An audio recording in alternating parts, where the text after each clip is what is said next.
नमस्कार। Himachal Pradesh public service commission के द्वारा जो है 15 जून 2025 को पुलिस कांस्टेबल का पेपर जो है वो कंडक्ट करवाया गया था। अब देखिए, पुलिस कांस्टेबल का पेपर कंडक्ट करवाया गया था, उसके बाद चर्चा में आया कि यहाँ पर नकल हुई है, धोखाधड़ी हुई है, ये सारी चीज़ें जो है प्रेस में देखने को मिली। बहुत सारे अभ्यर्थियों ने ये बातें जो है वो प्रेस में आकर जो है वो कही। तो पब्लिक सर्विस कमीशन की ओर से जो है वो एक प्रेस विज्ञप्ति जो है वो जारी की गई है। स्पष्टीकरण आप कह लीजिए कि एक दिया गया है, परंतु यहाँ से ना बहुत कुछ सीखने को मिलता है। पहले इस प्रेस नोट में क्या कहा गया है वो मैं बड़े शॉर्ट में आपको बता देता हूँ। यहाँ पर कहा गया है कि पेपर ना सारे प्रोटोकॉल को फॉलो करते हुए जो है कंडक्ट करवाया गया है, यही यहाँ पर कहा गया है। और कोई भी धोखाधड़ी जो है वो नहीं हुई है। जब से आंसर की आई है तब से बच्चे नकल धोखाधड़ी की शिकायत कर रहे हैं।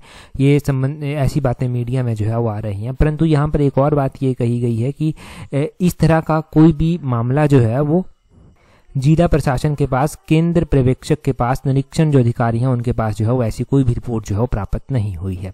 और जिन विशेष केंद्रों पर ये कहा जा रहा है कि यहाँ पर नकल हुई है, धोखाधड़ी हुई है, ये आरोप लगाए जा रहे हैं, वहाँ पर सीसीटीवी फुटेज की जांच की गई है और अब तक ऐसा कोई भी प्रमाण नहीं मिला है। ये भी यहाँ पर प्रेस नोट में कहा गया है। और ये कहा गया है कि मीडिया में जो है वो इस तरह की गलत बातें फैलाई जा रही हैं और जहाँ पर अच्छी रिपोर्टिंग की जा रही है उसका भी स्वागत किया जाता है। और ये भी कहा गया है साथ में कि यदि किसी अभ्यर्थी को परीक्षा में संचालन से संबंधित कोई भी शिकायत हो वो तो सीधा जो है वो आयोग से संपर्क कर सकता है। उसकी शिकायत और उसकी शिकायत का समाधान जो है वो किया जाएगा।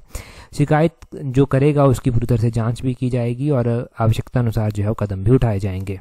अब देखो, यहाँ से सीखने को क्या मिलता है। सीखने को सिंपल बात ये मिलती है कि भाई अपना नौकरी के लिए तैयारी कर रहे हैं। कोई +2 के पेपर नहीं दे रहे, कोई कॉलेज के पेपर नहीं दे रहे, नौकरी की तैयारी कर रहे हैं। और नौकरी लेना एक बहुत बड़ी रिस्पॉन्सिबिलिटी है। जब नौकरी लग जाती है तो बहुत सारी रिस्पॉन्सिबिलिटीज़ आपके पास होती हैं।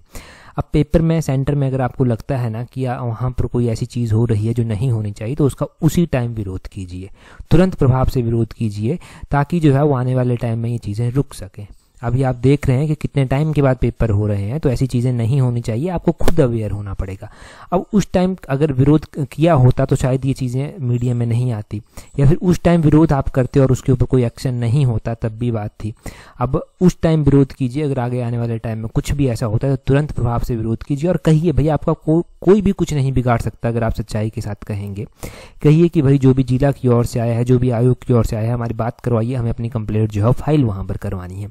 ठीक है, तो उसके ऊपर एक तुरंत प्रभाव से एक्शन होगा और वहाँ से एक डर भी पैदा होगा, नकल करने वालों पर भी और नकल करवाने वालों पर भी। परंतु ऐसे फिर बाद में चलकर बातें कहीं जाएं तो उनके ऊपर एक्शन कम ही होते हैं। और ठीक है, ये पब्लिक सर्विस कमीशन की ओर से जो कहा गया था वो हमने बता दिया, परंतु खुद से अवेयरनेस बहुत ज़्यादा ज़रूरी है। बाकी ये टेलीग्राम पर भी मैंने आपको प्रोवाइड करवा दिया था। टेलीग्राम पर ज्वाइन करने के लिए अपने टेलीग्राम से @allexam31 करके आप सर्च करना, आपको हमारा टेलीग्राम चैनल मिल जाएगा। ठीक है जी, allexam31 करके सर्च कर लेना, आपको हमारा टेलीग्राम चैनल मिल जाएगा। इस वीडियो में इतना ही था। That's all, thank you.